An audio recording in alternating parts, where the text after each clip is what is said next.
John Cobb intentará romper la marca mundial de velocidad sobre el agua. Esta será la mañana de su muerte.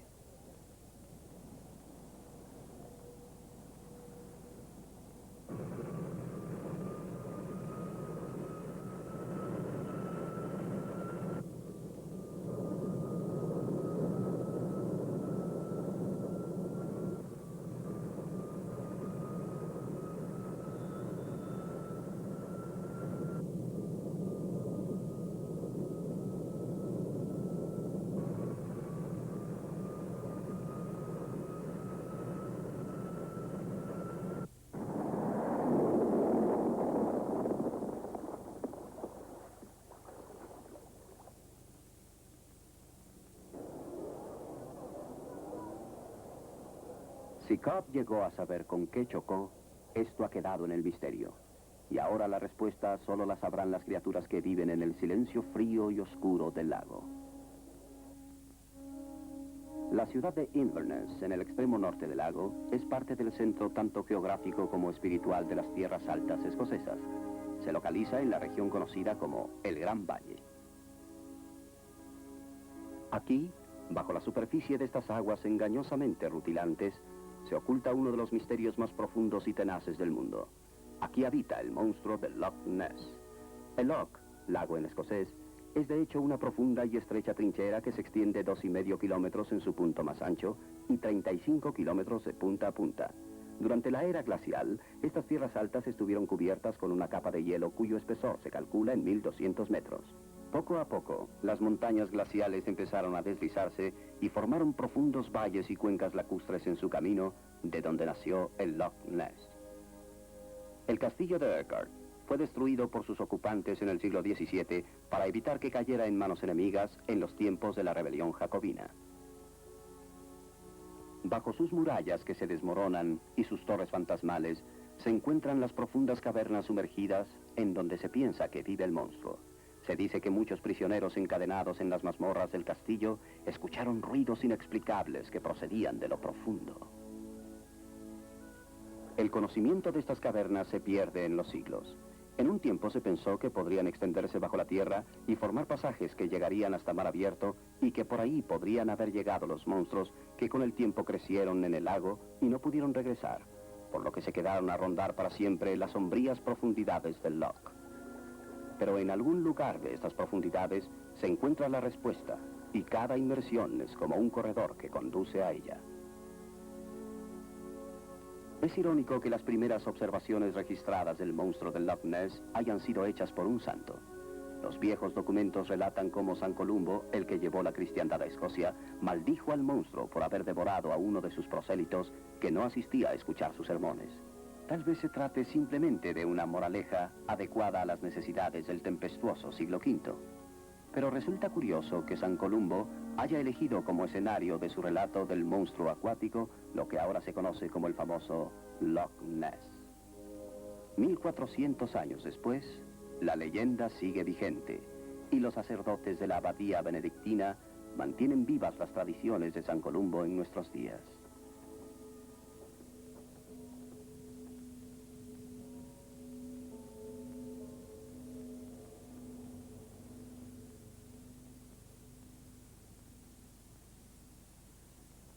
Sí, algunos de los monjes lo han visto. Hice que se efectuara una investigación hace 1 o 2 años y descubrí que la mayor parte de ellos lo habían visto y también muchos de los aldeanos. Yo creo que si le da la vuelta a Loch Ness va a descubrir que lo ha visto 1/3 de los habitantes. La mayor parte de las observaciones se han hecho desde este camino. Las casas y fincas de la campiña ven hacia el lago. Y según parece, se han registrado más de 4.000 observaciones desde principios de siglo.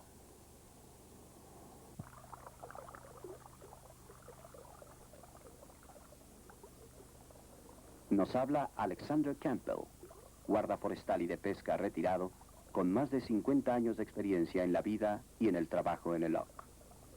Sí, lo he visto 18 veces.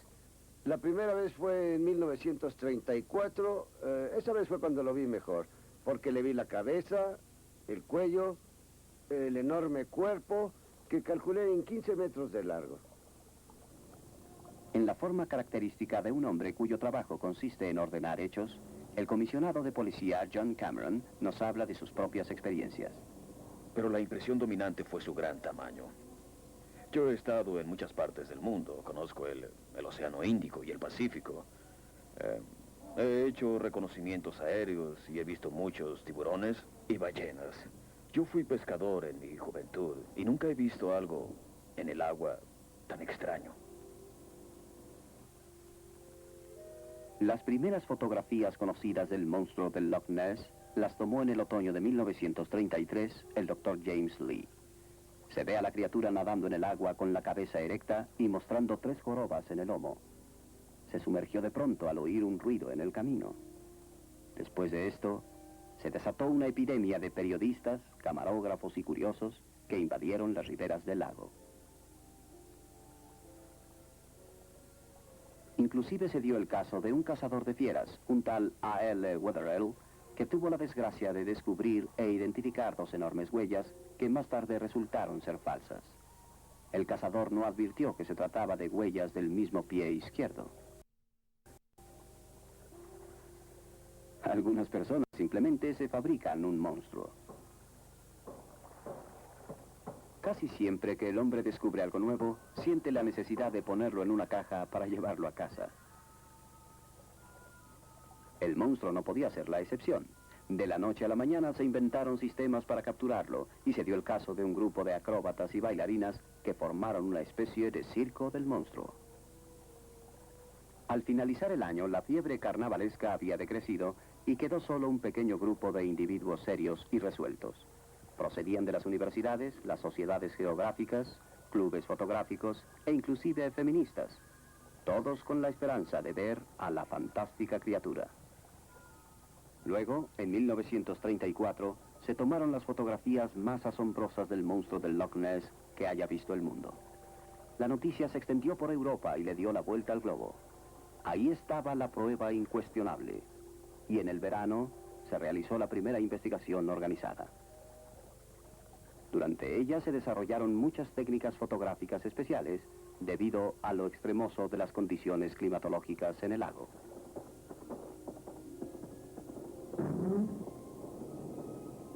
Resultaba muy difícil para los investigadores el certificar la autenticidad de sus descubrimientos, porque cada nueva observación o fotografía daba solo un nuevo aspecto del animal, pero en ninguna se le describía o mostraba en su integridad.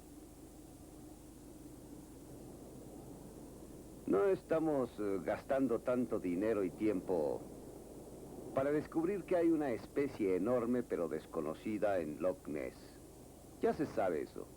Ya sabemos que está aquí. Lo que trato de hacer ahora es identificar la especie.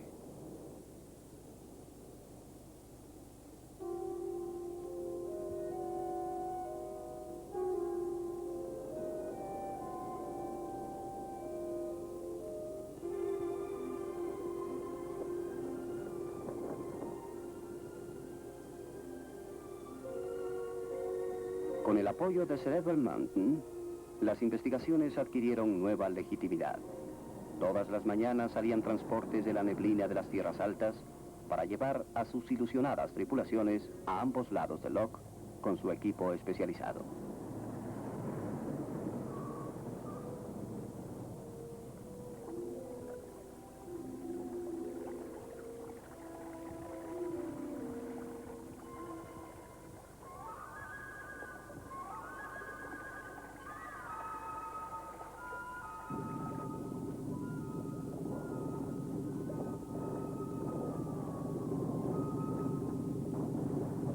Yo personalmente estoy convencido de su existencia. Llevo interesado en esto casi 30 años y sé que existe porque otras personas lo han visto. Pero yo preferiría darle la vuelta al asunto y que ahora que los ojos nos han probado la existencia de la enorme criatura, debemos de ir a investigar qué cosa es y tratar de estudiar su hábitat.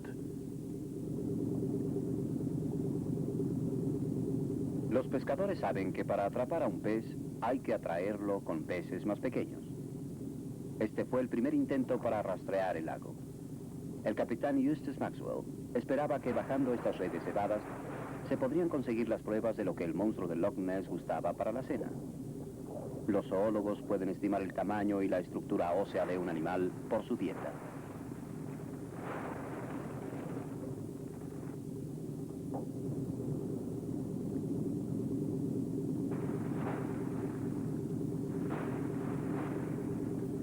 Debido a las muchas observaciones consideradas fidedignas, se cree que pueda haber más de un monstruo, tal vez hasta una familia completa. De ser así, existiría la posibilidad de recuperar restos óseos.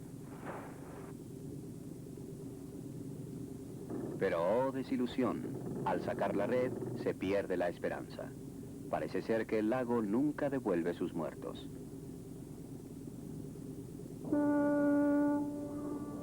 Ocasionalmente, las excavaciones en las riberas han producido hallazgos arqueológicos. Desde luego usted ha estudiado esto solo 5 minutos, pero ¿qué nos puede decir sobre él? Bueno, pienso que esto podría ser un hueso grande.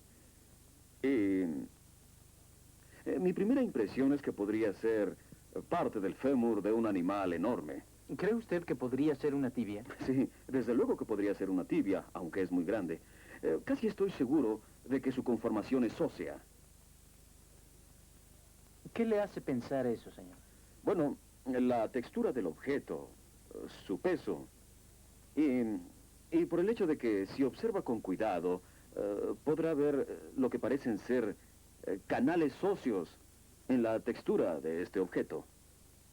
Tiene la típica apariencia de un hueso, cuya sustancia orgánica se ha disuelto con el paso del tiempo, dejando solo la ceniza intacta. ¿Qué edad le calcula, más o menos? Es imposible decirlo, pero desde luego es muy antiguo. ¿Podría ser, según su opinión, una parte de algún animal que pudiera haber vivido en estas aguas? Ciertamente no es parte de un animal que nosotros conozcamos en estas regiones. Esta pieza es demasiado grande para que pudiéramos pensar que proviene de un mamífero de nuestros tiempos, como un elefante o un rinoceronte. ¿Mayor todavía? Mayor, por supuesto. Y este es sin duda un hueso. Y yo pensaría que pudiera venir de un animal desconocido para la ciencia, que exista actualmente, o tal vez de un animal prehistórico que murió hace mucho tiempo, pero que de hecho existió en la Tierra.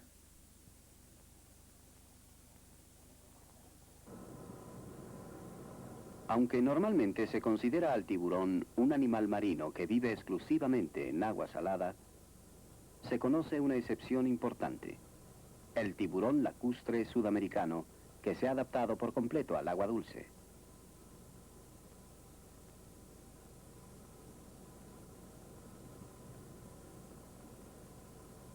El tiburón es, por otro lado, un animal que se ha ajustado con el mayor éxito durante la larga jornada evolutiva.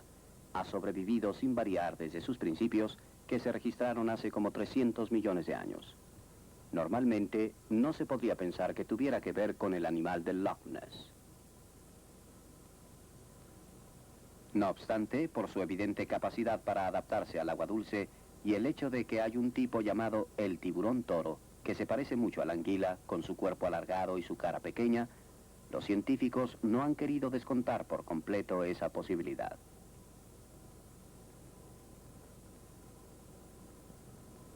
El tiburón toro alcanza normalmente una longitud máxima de 2,5 metros, si bien se han visto algunos que llegan a alcanzar hasta 8 metros. No es especialmente feroz, aunque nunca pueden predecirse las reacciones de los tiburones, y hay cierta resistencia de los investigadores a pasar mucho tiempo en un tanque con ellos.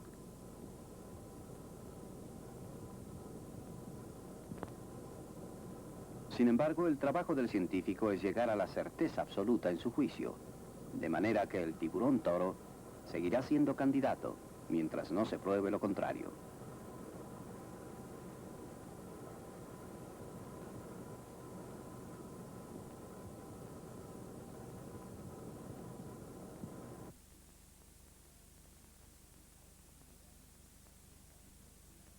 Ahora nos encontramos en el Parque de la Exposición en el centro de Los Ángeles, California.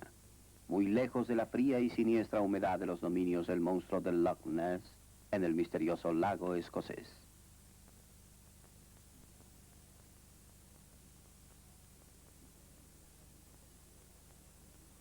Situado entre el famoso Coliseo Conmemorativo de Los Ángeles y la Universidad del Sur de California, se encuentra el Museo de Historia Natural de la ciudad.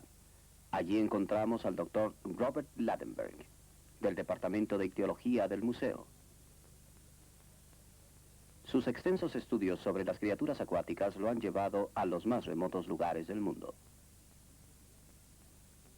Doctor Ladenburg, en su opinión personal, ¿considera posible que pueda haber vida marina que pueda explicar lo que hemos llegado a conocer como el monstruo de Loch Ness? La posibilidad de que exista un ser en el fondo del mar que no haya sido descubierto es muy probable.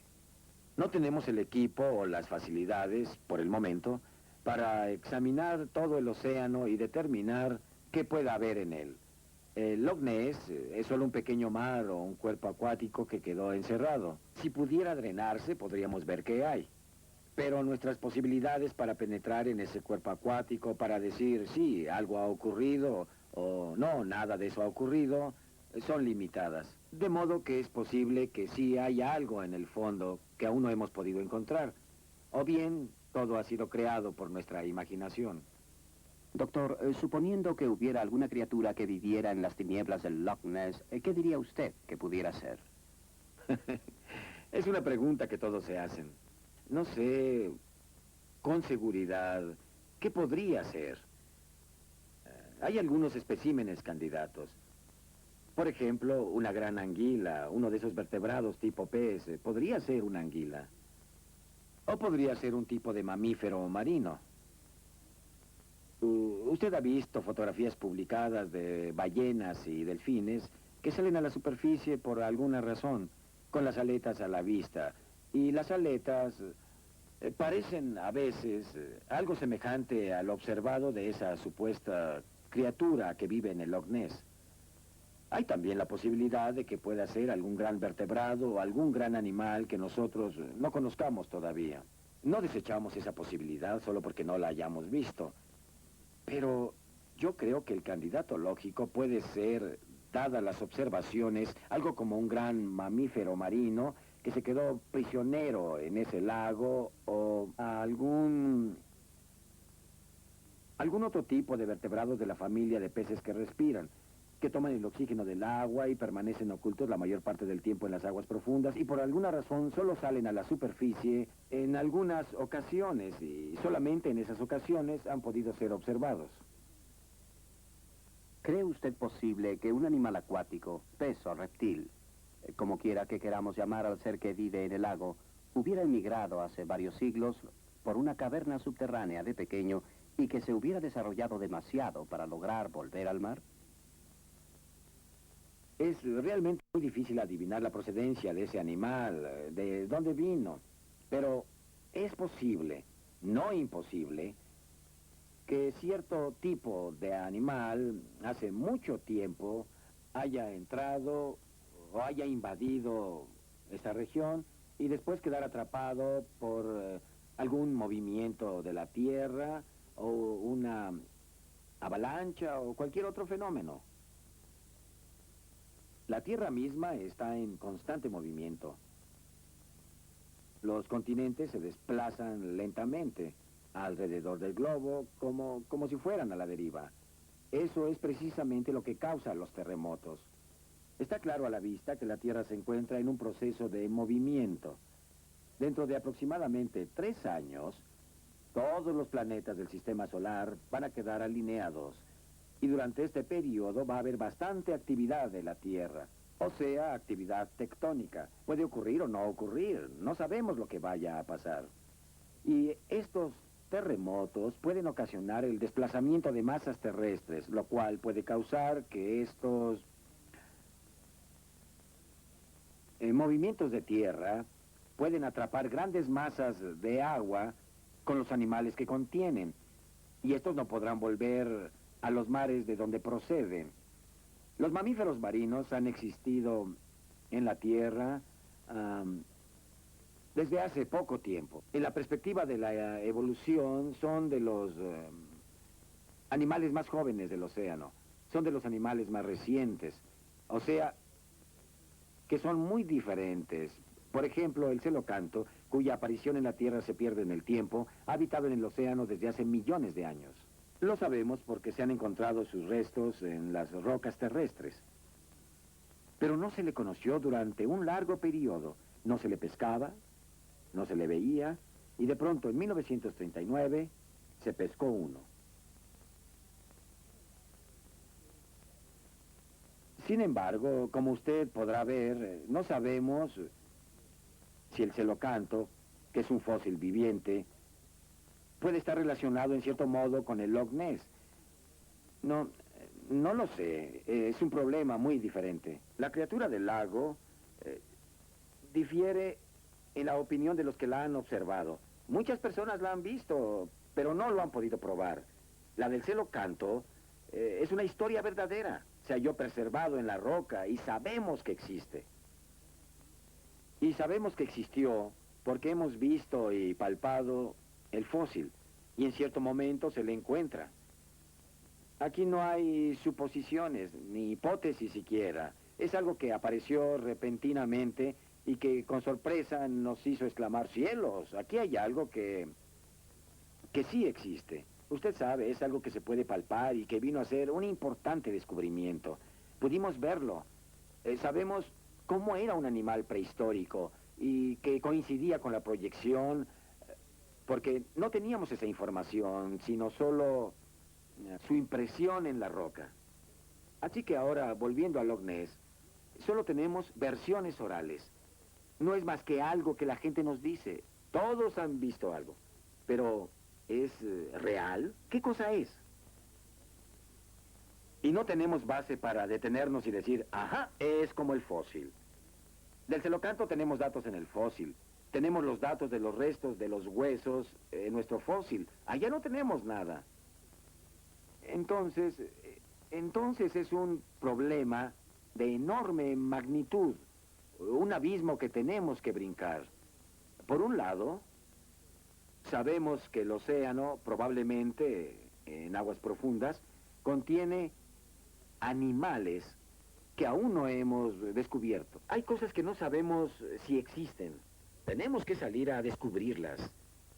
Por otro lado, tenemos en el Loch Ness lo que suponemos es un animal, pero que no podemos caracterizar, no podemos identificar, no podemos decir que sea un pez, no podemos decir si es un vertebrado.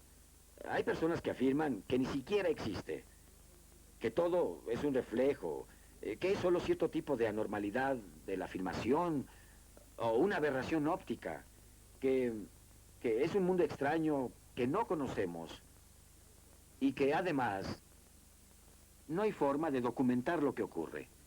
Así que queda, por un lado, que no sabemos si existe algo en realidad.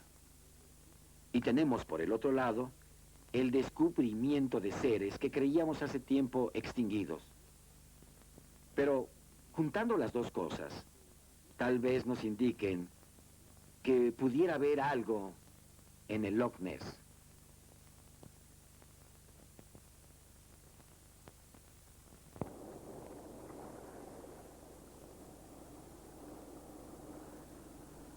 Las observaciones son raras y desde luego todo lo que sale de lo ordinario provoca expectación.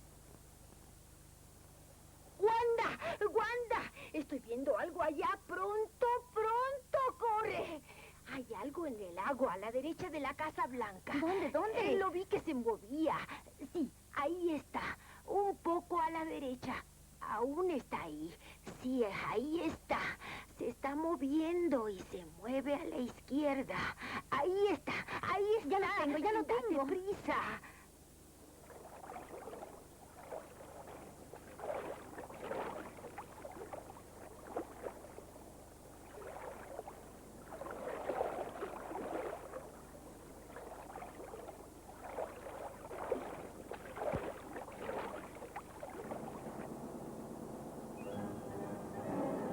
El monstruo aparece otra vez.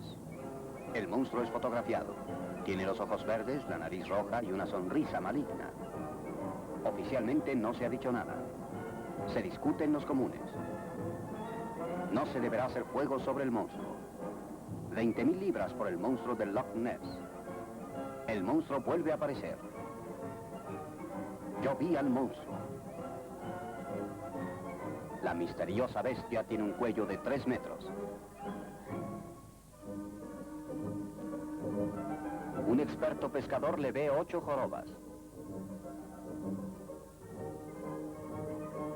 El monstruo a punto de ser muerto. Harán una película sobre el monstruo. El monstruo tiene 410 años de edad. Las compañías cinematográficas se propusieron llevar al estrellato a Nessie, pero dada su resistencia a presentarse en los ensayos, se vieron obligados a construirle un doble. Y por otro lado, los productores tuvieron dificultades para hacer el reparto, pues pocos actores querían aparecer junto a maquinaria tan terrorífica.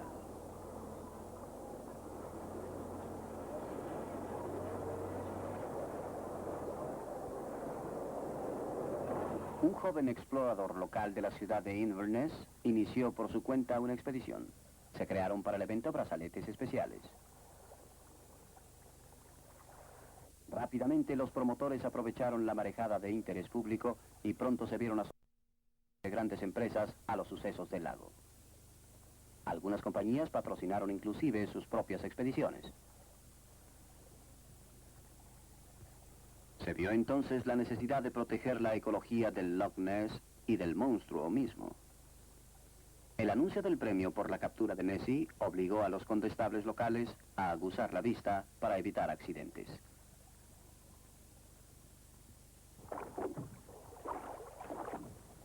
Este es Tim Dinsdale, inglés e ingeniero en aeronáutica. Es el año de 1960.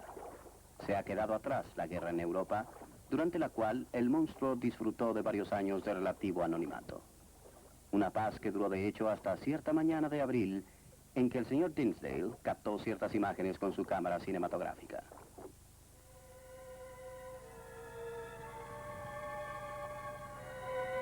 La autenticidad de esta película ha sido absolutamente establecida mediante un examen realizado por el Centro de Inteligencia de Reconocimiento Aéreo Conjunto de la Real Fuerza Aérea Británica. Además, la cinta fue analizada en una computadora mediante un proceso desarrollado por el Programa Espacial de los Estados Unidos, que se ha usado en la expedición a la Luna y a Marte. Se empezó a reunir una lista creciente de equipo especializado, pero no hubo manera de evitar las bromas pesadas. Alguien colocó subrepticiamente el cadáver de una vaca marina junto a la ribera. Un músico de Birmingham, John Sly, escribió una canción especialmente para atraer e incitar a la gran bestia a sacar la cabeza del agua. El monstruo no apareció, ni hizo el menor caso de Bach, Beethoven, ni los Beatles.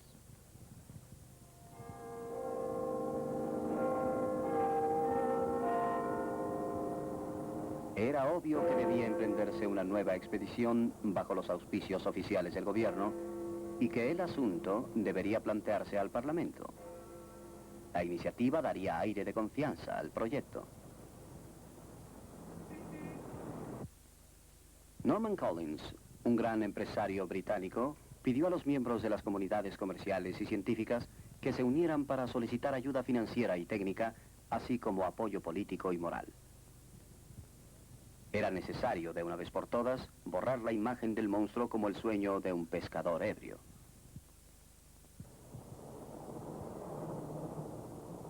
En aquella época, una tormenta de controversias conmovió al Museo Británico de Historia Natural.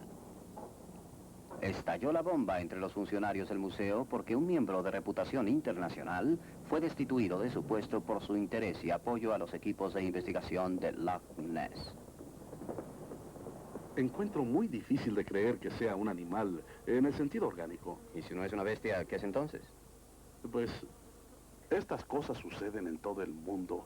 Estas visiones fantasiosas como los mentados objetos voladores, se les ha visto en China y también se les ha visto en Irlanda. Pero la realidad es que jamás se han presentado pruebas de estos objetos voladores. El último oso de los bosques de las tierras altas fue muerto a tiros en 1880 y tantos. Hasta entonces los había habido en abundancia. Deambulaban en libertad por la floresta, jugando y cazando en los ríos y a lo largo de las riberas de muchos lagos.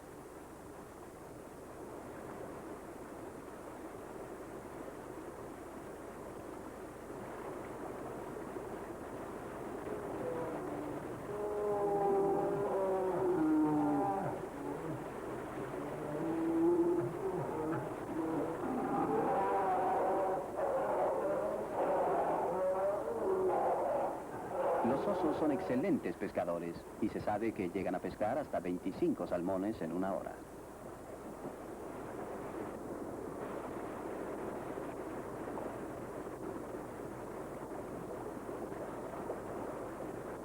Los investigadores del Loch Ness se han hecho una pregunta. ¿Cómo es posible que el monstruo pueda soportar las temperaturas extremosas del fondo del lago, donde aparentemente deja transcurrir los meses fríos? Algunos hombres de ciencia se inclinan a creer que la explicación reside en que puede entrar en un estado de hibernación parcial como el oso. Actualmente se está llevando a cabo una investigación para determinar la relación entre la dieta y el proceso de hibernación. Los científicos saben que en el Loch Ness abunda el salmón que baja por las corrientes de las montañas y que además hay varias clases de truchas. Si la dieta del monstruo es parecida a la de los osos, los investigadores piensan que pronto les será posible llegar a estimaciones preliminares. Mediante la magia de la investigación, los analistas del Loch Ness creen poder resolver más de un misterio. Estos osos, suponen, aunque desaparecieron de Escocia hace casi 100 años, posiblemente den luz al misterio.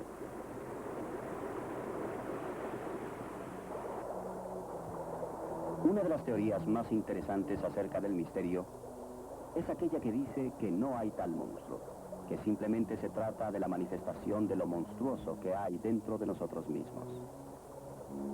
Debido especialmente a la cualidad siempre cambiante de la luz en la turbia agua y a las variaciones del oleaje provocadas por el viento, es indudable que algunas veces hayan tenido lugar ilusiones visuales. A veces el agua se ve serena y placentera, pero los buzos experimentados que se han sumergido bajo sus ondas chispeantes hablan con aprensión de los peligros de las corrientes tenebrosas cargadas de turba. Bajo el agua, la presión sobre el cuerpo humano es enorme y establece el límite hasta el cual se puede descender. En consecuencia, para la Oficina de Investigaciones del Loch Ness, el siguiente paso lógico era el submarino.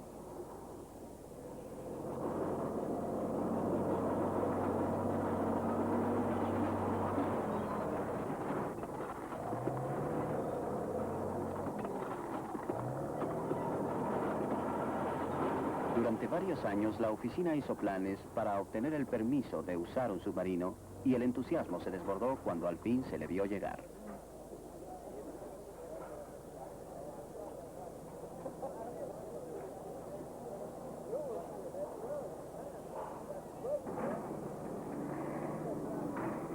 Aunque parezca extraño, la profundidad misma del lago también se encuentra en el misterio. Durante años se creyó que sería de aproximadamente 200 metros, pero se obtuvo en un submarino empleando un dispositivo electrónico para determinar la profundidad, una lectura de 297 metros, lo cual sugiere que hay grandes pozas en el fondo del loch. Las exploraciones anteriores habían corroborado la existencia de grandes cavernas, tan grandes como catedrales cerca del castillo, y se especula actualmente con la posibilidad de que mediante la revisión de los 38 kilómetros del fondo del lago, usando submarinos construidos especialmente, equipados con poderosas luces estroboscópicas, será posible encontrar la entrada de un mundo subterráneo que se dice existe bajo el lago. Los miembros de la tripulación del submarino Piscis varias veces volvieron diciendo haber visto peces y anguilas de colores exóticos, y otras tantas, el submarino mismo, que pesa 2 toneladas, fue arrastrado girando como un juguete infantil cuando reposaba en el fondo. Ya antes se había seguido el rastro de un rápido objeto en movimiento que apenas era visible en las corrientes fantasmales iluminadas artificialmente. Pero cada vez, al acercarse, aquel objeto desaparecía instantáneamente de una manera totalmente desconocida para los biólogos. Repetimos las palabras de uno de los técnicos. Estamos convencidos de que no se trata de un banco de peces ni nada parecido. Simplemente no sabemos lo que es. El Piscis está equipado con una enorme tenaza. Existe aún la esperanza de encontrar en el fondo del lago alguna parte del esqueleto del animal, pues la tenaza se construyó especialmente para manejar grandes objetos de ese tamaño y peso.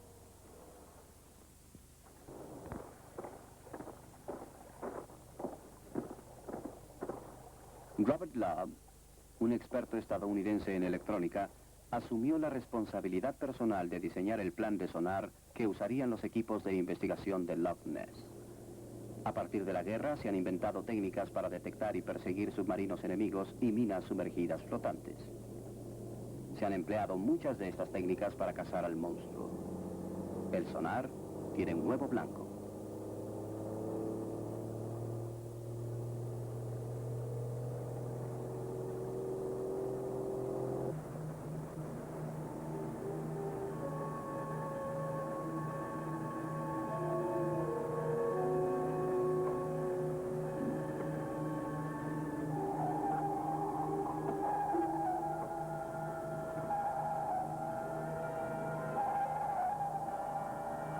Se envían señales al agua desde el submarino que son registradas en el equipo de tierra o un bote de superficie. Estas señales se convierten después en una especie de perfil y de esta manera se puede calcular el tamaño y la rapidez del desplazamiento del objeto de la misma forma que el murciélago chilla y después escucha el eco para buscar su camino en la oscuridad.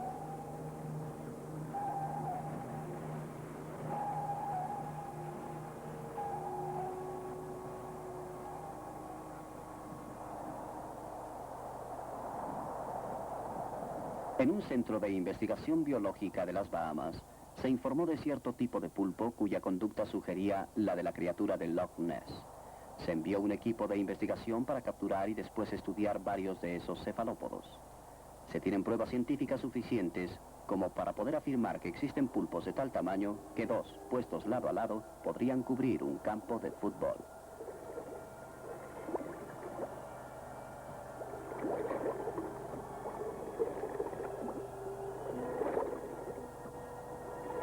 Si bien no se conocen pulpos que puedan vivir en ambientes de agua dulce, es posible que las cavernas los hayan conducido al mar en otros tiempos, que las criaturas hayan ido a refugiarse a las cavernas perseguidos por depredadores y hayan encontrado de alguna manera el camino al lago.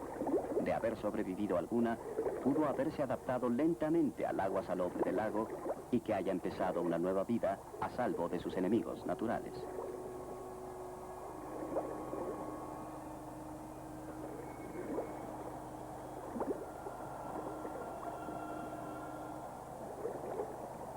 Es mucho lo que se desconoce del monstruo de Loch Ness, y los hombres de ciencia literalmente trabajan en la oscuridad.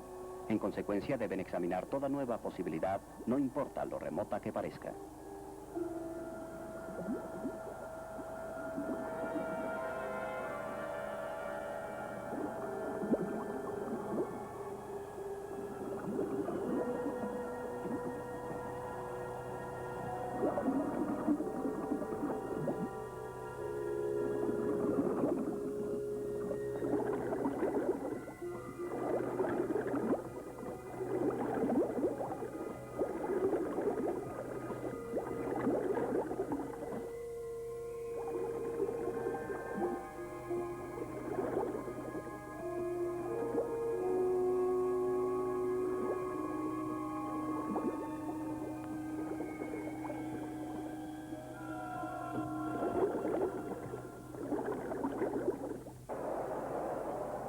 A diferencia del abominable hombre de las nieves del Himalaya y de Pie Grande del Pacífico Noroeste, el monstruo de Loch Ness se ha convertido en una institución y siempre es personaje importante no solo en los festivales locales, sino también en otros que se celebran en las Islas Británicas.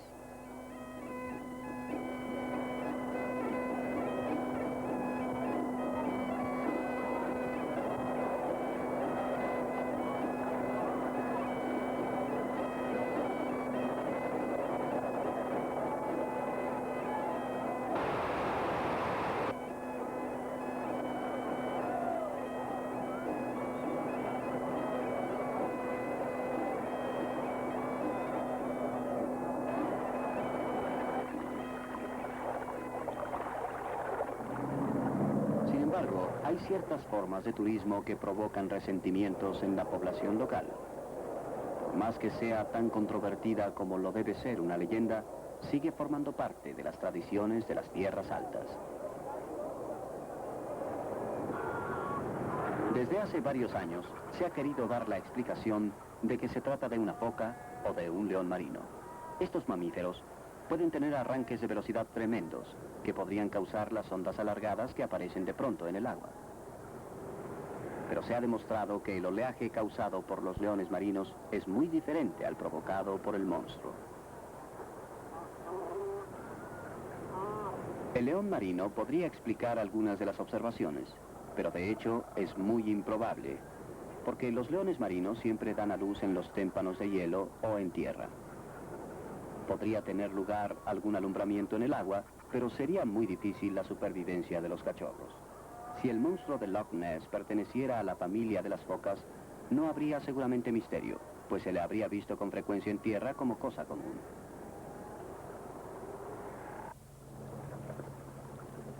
Se ha sugerido que han sido las ballenas, los mamíferos más grandes de la Tierra, las que originaron la leyenda del Loch. No solamente pueden dar el tamaño, sino también, cuando nadan en grupo, su lomo podría sugerir las jorobas múltiples que se adjudican al monstruo. Pero cuando las ballenas asoman a la superficie después de una larga inmersión, soplan grandes cantidades de vapor y de agua al aire, algo que no se ha sabido nunca que haga la criatura misteriosa.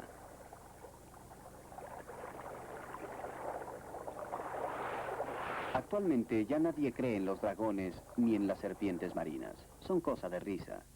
¿O nos habría de llevar la respuesta a 250 millones de años atrás?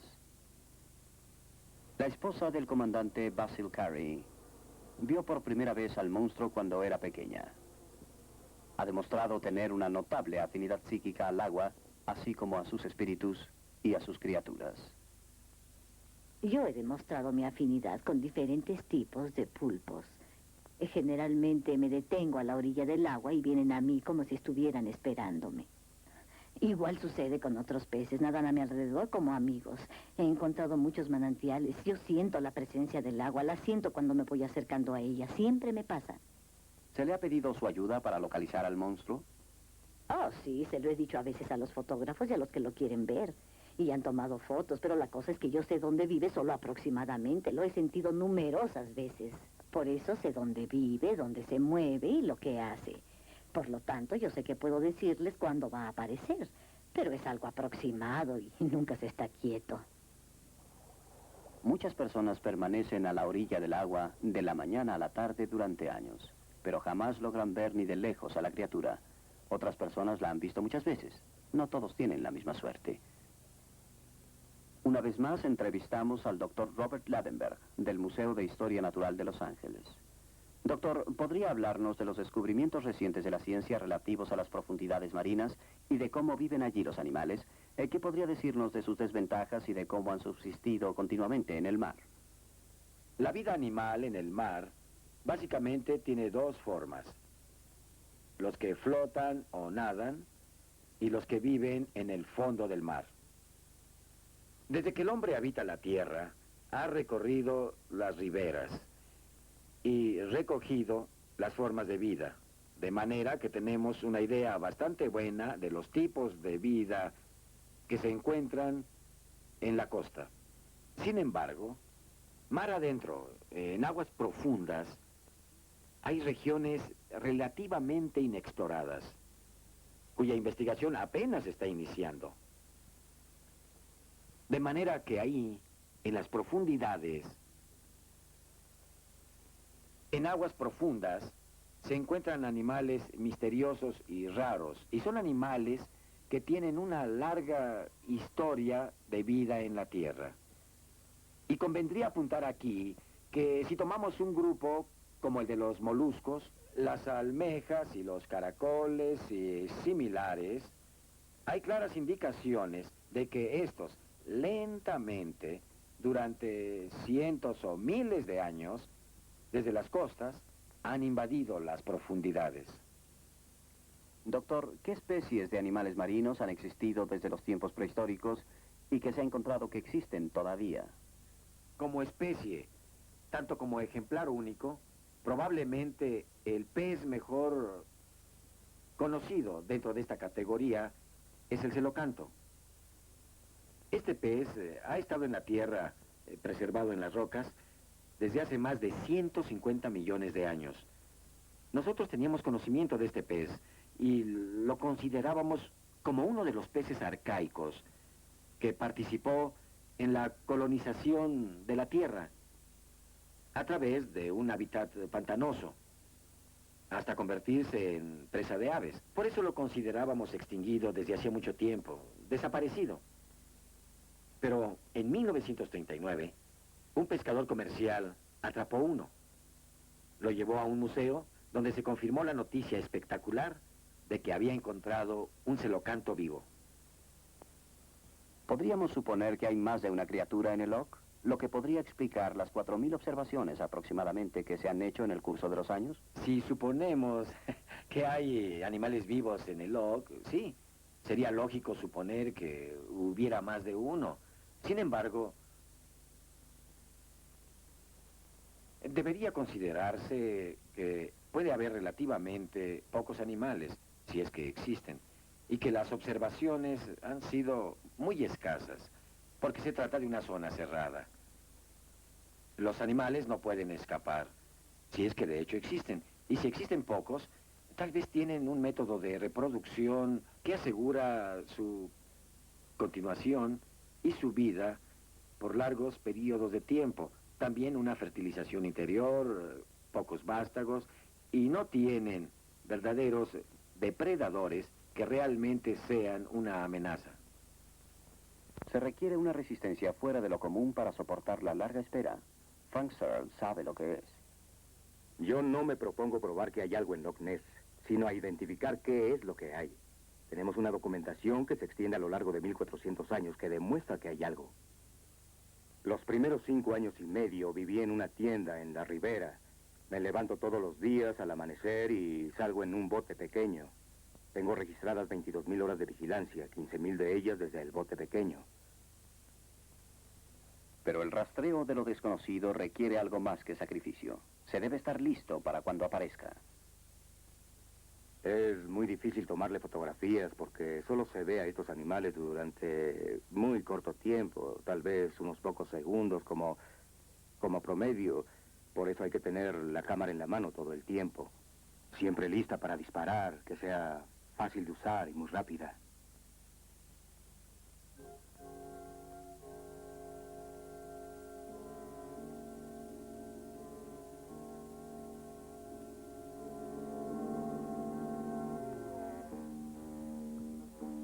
Ninguna de estas fotografías ha sido retocada.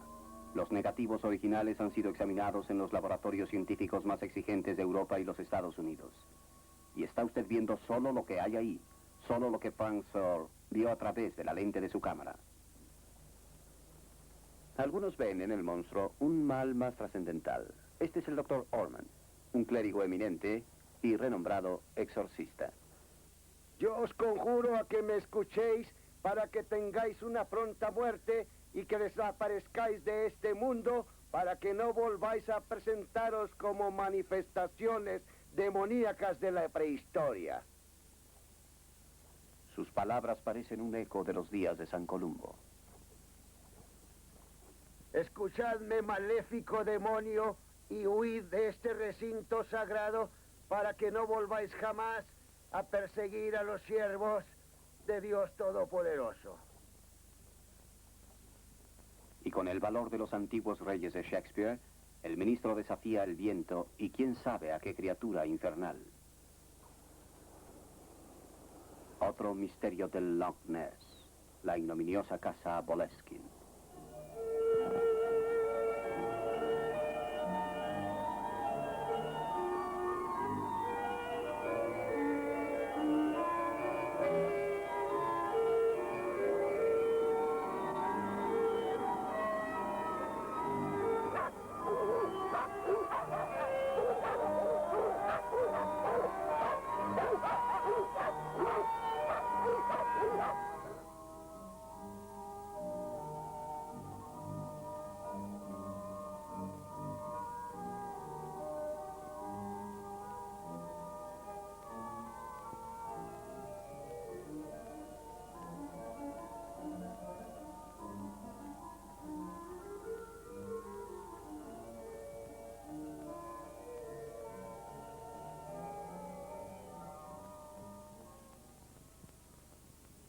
Él personalmente nos legó a varios de sus espíritus malévolos para que cuidaran de su casa campestre cuando se fue de aquí. Me parece que la mayoría ya finalmente han desaparecido. Uno de los más interesantes fantasmas, o como usted quiera llamarles, que merodeaban por aquí, era aquel que llamaban Lord Lovat, que era el jefe del clan escocés local en el tiempo de la rebelión jacobina. No recuerdo el año de la batalla de Columbo, que es mucho más conocida. Él fue decapitado por traidor en Londres, en la Torre de Londres. Y su cabeza, en el momento de la ejecución, se supone que caería en una caja de mimbre. Y de hecho cayó, pero fuera, y rodó por el suelo. Y la leyenda dice que a la hora de su muerte, pensó que se hallaba en esta casa de las Tierras Altas, que como usted sabe se encuentra en el centro geográfico de las Tierras Altas. Y su cabeza rueda todas las noches por los corredores de la casa. Y se escucha claramente, yo la he oído varias veces.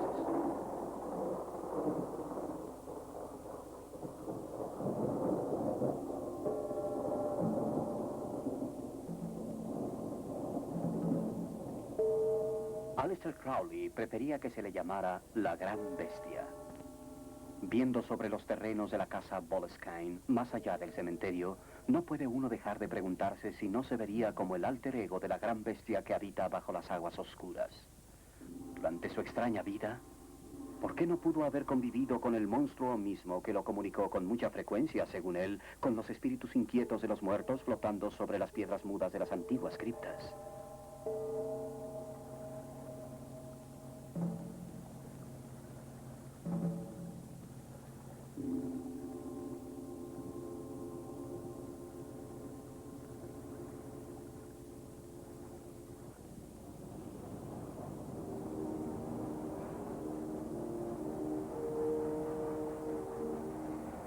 Chicago, una ciudad que tal vez pueda dar la respuesta a aquellos que han esperado durante tantos años la solución del gran misterio.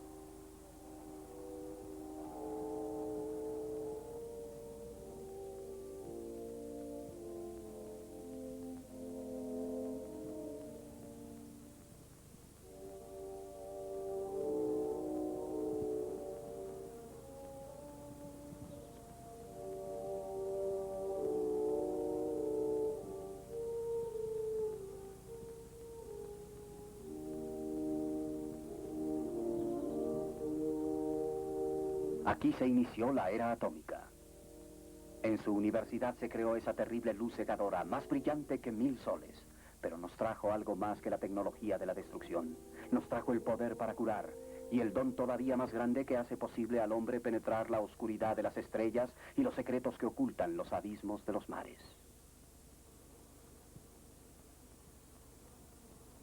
El profesor Roy Markle es un notable hombre de ciencia dedicado a esta actividad y reconocido internacionalmente. Durante más de 20 años ha dirigido las investigaciones del Centro de Biología de la Universidad de Chicago.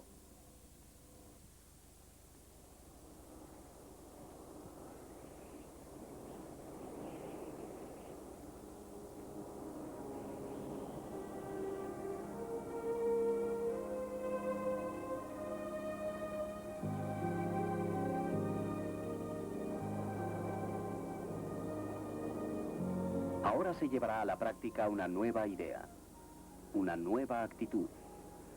Se desarrolló una placa de sonar disparada hidrofónicamente que permitirá al submarino rastrear al monstruo sin perturbarlo primero con las intensísimas luces estroboscópicas que se usan en las operaciones cinematográficas normales.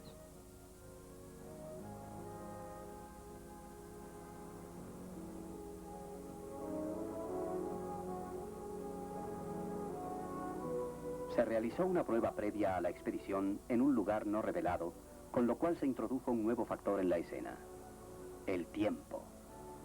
Con el fin de que resultara el experimento, era necesario que se iniciara antes de que empezara el mal tiempo en el lago. Se acercaba el invierno en las tierras altas.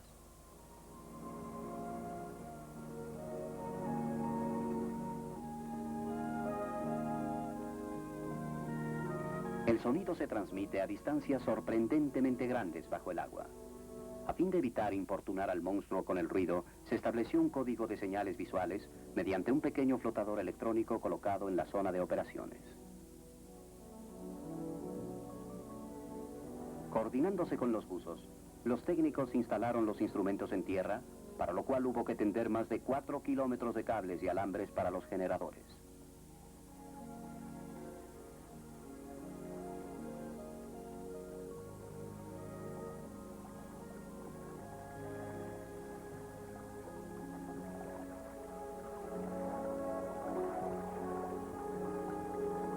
A fin de reducir el ruido de las burbujas, se insertaron dispositivos especiales en los reguladores de los tanques de aire de los buzos. El silencio total sería la clave de la operación. Se sabía que el monstruo se sumerge de pronto al producirse el ruido más leve.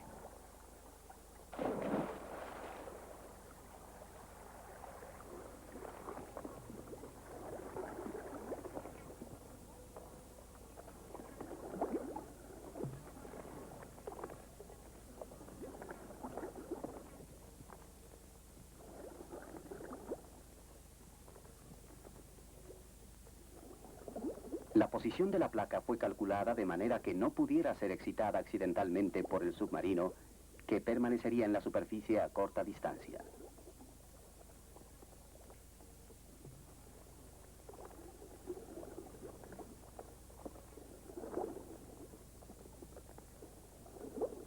Llevó más de 2 años desarrollar un motor eléctrico que pudiera mover al submarino lo suficientemente silencioso para el buen éxito del experimento.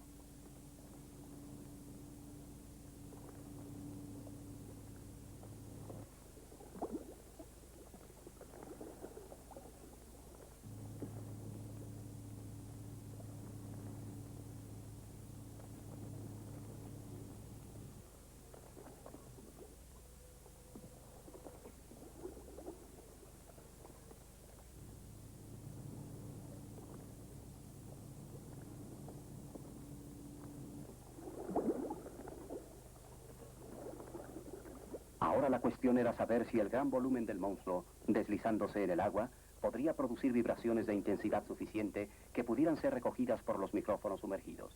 De ser así, dispararían una señal que sería captada por los operadores del sonar, quienes darían la alerta al submarino. Solo había una forma de averiguarlo.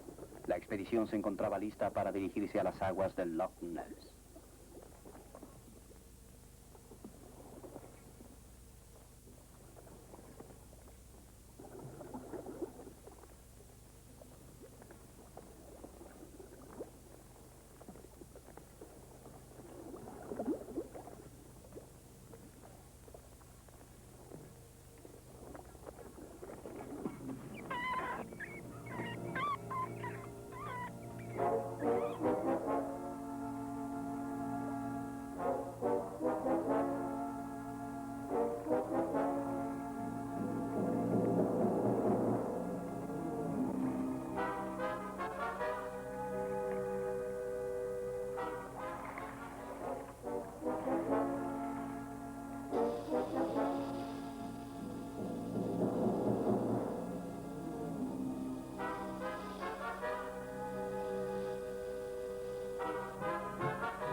¿Qué clase de animal encontrarían? ¿Sería alguna nueva criatura que nunca hubieran visto ojos humanos?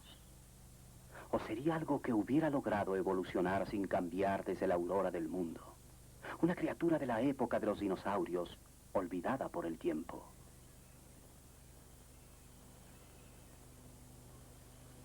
Llegan a pesar más de 100 kilos y dominan con facilidad su presa, que puede ser desde un roedor pequeño hasta cerdos salvajes y borregos.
Si el ambiente en que el animal vive está vedado a la intromisión de otras formas de animales más dominantes, se convierte en un santuario, una especie de refugio fuera del alcance de las tormentas de la evolución.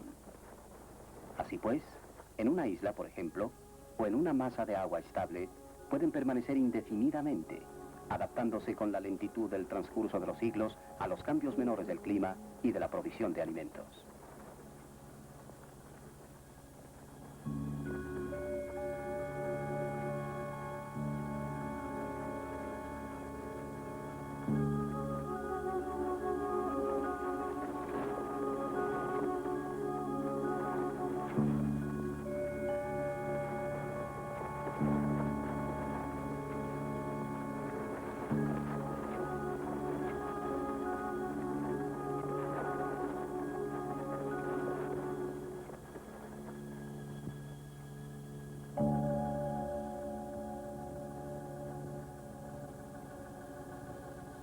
Abstraído en su búsqueda vespertina de alimento, el lagarto se inquieta cuando percibe el olor del hombre y se desplaza hacia los matorrales.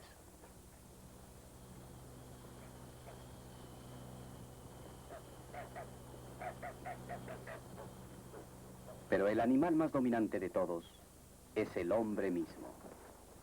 A pesar de sus dimensiones relativamente reducidas y su cuerpo vulnerable, su cerebro lo hace el amo y se vuelve un enemigo antinatural. El cerebro en los animales prehistóricos es pequeño, funciona sobre un principio simple de hambre y temor. Por eso son difíciles de encontrar estos animales. Son peligrosos e impredictibles. Reflejan el tiempo de sus ancestros primitivos. Cuando tienen hambre desechan sus temores y se vuelven feroces e intrépidos. Las horas invertidas en acechar a los reptiles pueden tener una recompensa nula, o el ataque repentino de un reptil sibilante de 100 kilos de peso, capaz de circundar el talle de un adulto con sus poderosas quijadas.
Los hábitos carnívoros de los dinosaurios deben haber sido terroríficos, sobre todo considerando que se trataba de criaturas de 10 a 12 metros de largo. Eran bestias diseñadas específicamente para matar, equipadas con cuernos, garras y colmillos adaptados para desgarrar.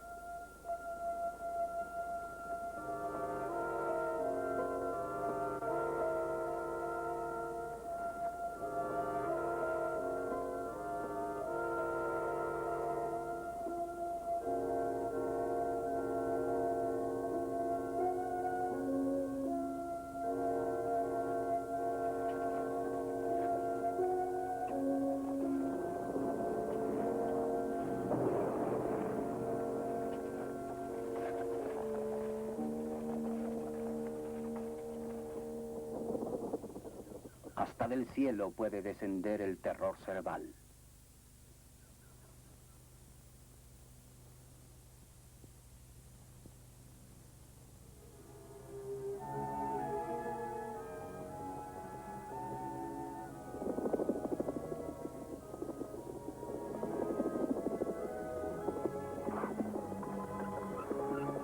El instinto de la caza constituyó un aspecto esencial de la vida prehistórica.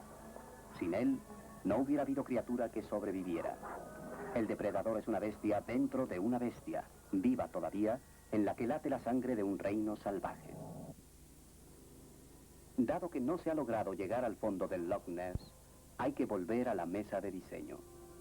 Será necesario desarrollar los medios para poder llevar a los científicos al fondo todavía no establecido del lago misterioso, en una nave moderna, en donde puedan vivir y realizar sus experimentos durante periodos prolongados. La ciencia subacuática necesariamente tiene que recurrir a la ayuda de la tecnología especializada o al acervo de conocimientos de las compañías petroleras que utilizan estos dispositivos de investigación en aguas profundas en su búsqueda interminable de nuevas fuentes de energía. O tal vez se encuentre la solución en los dibujos futuristas de la revista Mecánica Popular. Después de analizarlos, no se les encuentra demasiado fantásticos. O todavía mejor, tal vez haya que llegar al maestro de todos, a Julio Verne. Muchas compañías de espíritu aventurero en todo el mundo ven una abundante fuente de minerales, energía y alimentos en las profundidades del océano. Y están penetrando al fondo de los mares para satisfacer con esta riqueza submarina las necesidades del mundo y aliviar la presión sobre las cosechas terrestres y así poder alimentar a los millones de habitantes hambrientos que pueblan el mundo de hoy. Se descubren nuevos metales más resistentes que ayudarán a equilibrar las tremendas presiones que se ejercen sobre el casco de las máquinas submarinas en las partes más profundas del océano. Hay nuevos aparatos respiratorios en su etapa experimental.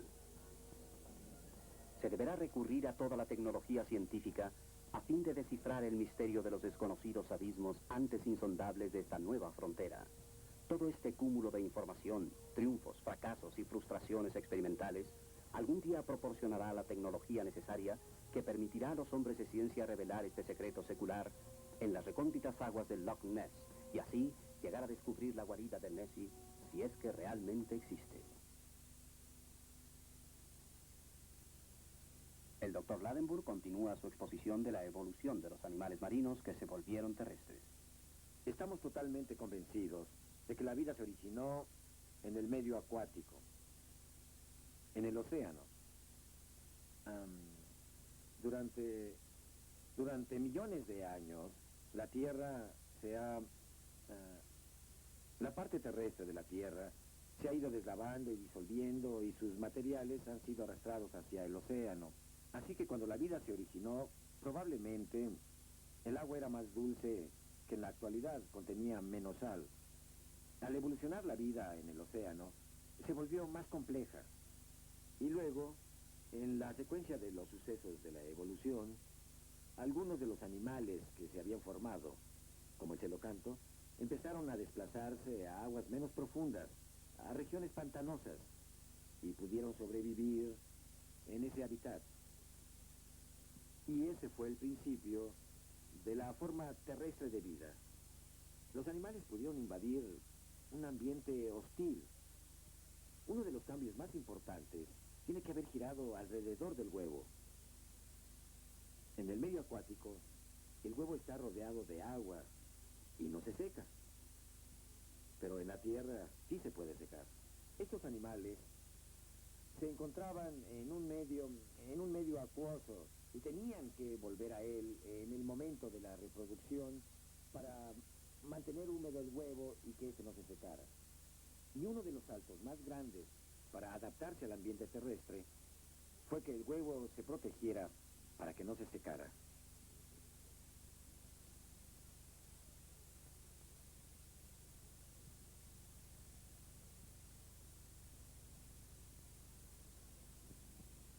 Doctor, si nadie ha conseguido probar de manera definitiva que el monstruo del Loch Ness haya matado a alguien, o que haya arrastrado a algún animal a las profundidades del lago, lo que quiere decir que Nessie sería entonces un animal benigno, ¿podría esto llevar a la conclusión de que pudiera pertenecer a la familia de los peces y no a la de los reptiles u otras especies de mamíferos que se sabe que atacan al hombre o a las naves?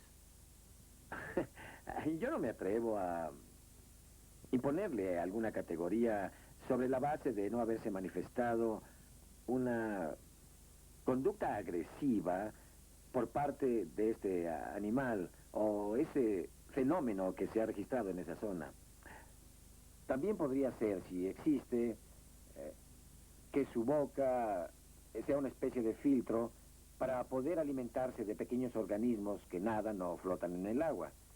Ahora, si resulta ser un organismo como una anguila, puede comer peces o puede alimentarse de plantas, de material vegetal. Así que podría no ser un animal depredador. Y de no ser depredador, no tendría motivo para manifestar una conducta agresiva. ¿Qué clase de vida marina se considera el medio ambiente de este monstruo? Sabemos que se ha hablado de ataques a los barcos y hombres desde hace siglos realizados por criaturas marinas. Hay algunos candidatos en el mundo de los peces, tipos de peces, que podrían recibir el calificativo de monstruos. Pero este es un nombre que aplicamos desde el punto de vista humano o de las observaciones hechas en el mar. Consideremos cómo fueron los primeros días del hombre como navegante. Se aventuraba en el mar con sus navíos recargados de velas, y todo lo que veían durante días y días era el océano. ¿Qué ocurría si a lo largo del barco, de pronto, aparecía un pez del doble de largo del navío? ¿Y qué tal si no era de los colores que venía observando? De seguro le producía una fuerte impresión en el ánimo. Y existen esos peces. Hay algunos que llamamos peces listados. Uno de estos es el pez de oro. Se dice que alcanza una longitud de 12 metros y de 40 a 60 centímetros de ancho. Parece un listón. Es de color azul plateado, con una aleta escarlata subido. Dicha aleta, al llegar a la cabeza, se convierte en cresta y llega a tener hasta casi 1 metro de largo, de un rojo escarlata subido. Si uno de estos peces aparece de pronto en la superficie, extendido a lo largo de un navío, y extiende su aleta dorsal escarlata a todo lo alto, causaría una impresión indescriptible. Y se pensaría, al verlo, ¿qué es eso? Y un segundo después el pez desaparece. Y debido a esa visión tan fugaz, con sus colores tan brillantes, con esa forma tan extraña, los pobres pescadores cuando regresaban a tierra inventaban leyendas. Y cuando tenían que volver al barco, iban atemorizados. Ya se puede imaginar entonces que siendo pocos los hombres que lo vieron, que ellos aumentaran la aparición por cualquier motivo. Y así el mito de que existían peces grandes no identificados en el océano cundiera. Y mientras más grande era, probablemente más pronto se sabía. Y siempre con la idea de que podría causar daño al hombre o trataría de hacerle daño, lo cual ayudaba a aumentar el temor de que podría morir o de que peligraba el barco o alguna cosa parecida. En consecuencia, estos peces, los peces listados, son realmente los candidatos lógicos para ser los modelos de las descripciones que abundan en la literatura de los monstruos marinos. O tal vez el Loch Ness venga a ser un espejo por el que se asoma el insondable abismo de los tiempos.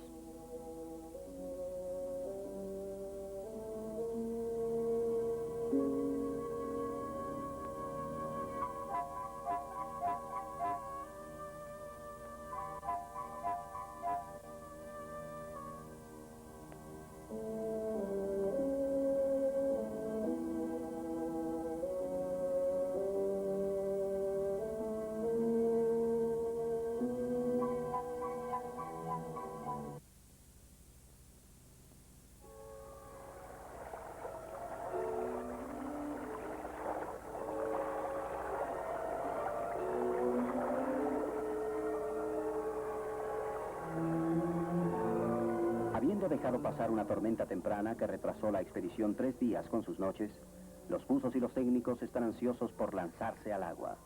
El submarino, que se hallaba asido a un anclaje de concreto colocado en el lado de mayor pendiente del lago por una expedición anterior, sufrió ligeros daños, pero la tripulación confía en que no sean lo bastante serios como para provocar mayores retrasos.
Se envía a los buzos a ayudar al submarino a adoptar su posición y explorar a fin de establecer las condiciones del agua en la bahía de Urquhart. Esta bahía, según la historia, es lugar favorito del monstruo. Allí ha sido visto muchas veces.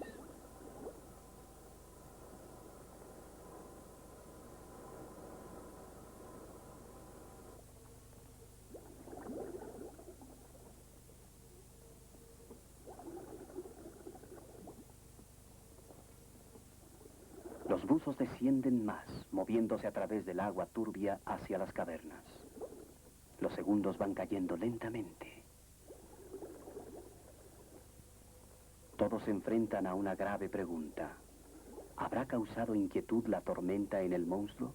De ser así, hay posibilidades de que se encuentre activo y en consecuencia de que excite el dispositivo de sonar.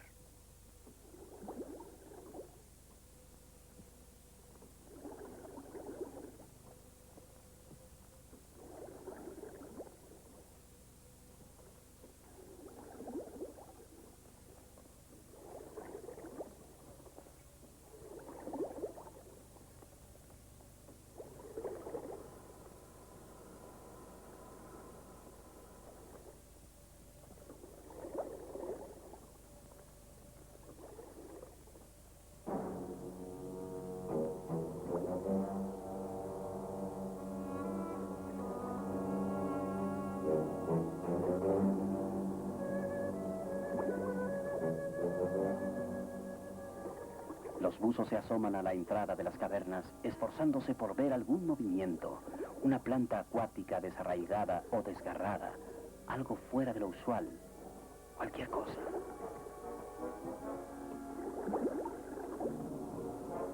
De pronto, el técnico de tierra capta un sonido corto, rasposo, que viene de uno de los micrófonos subacuáticos. Se le vuelve a escuchar, ahora con más intensidad. Guiado por el sonar desde arriba, el submarino se desliza entre las aguas hacia su blanco.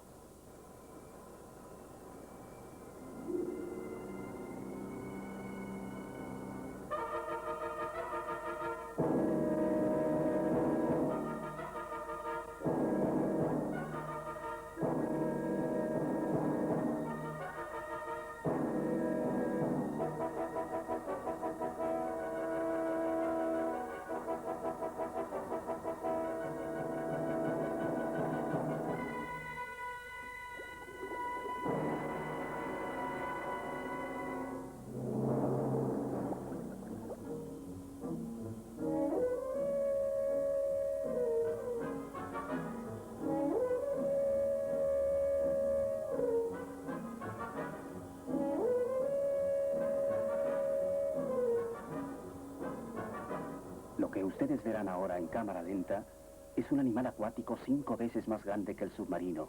Se desliza en el agua, impulsándose con enormes apéndices que parecen aletas. Esta es la primera película cinematográfica que ha logrado captar esto.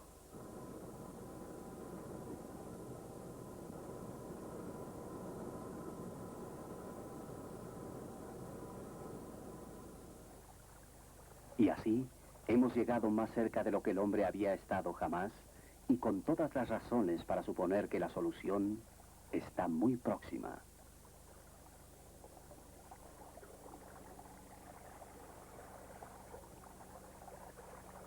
Pero aun cuando se llegue a conocer completamente al fantasma de Loch Ness, una parte del mismo continuará siendo misterio para siempre, hundido muy hondo en el corazón de las tierras altas de Escocia.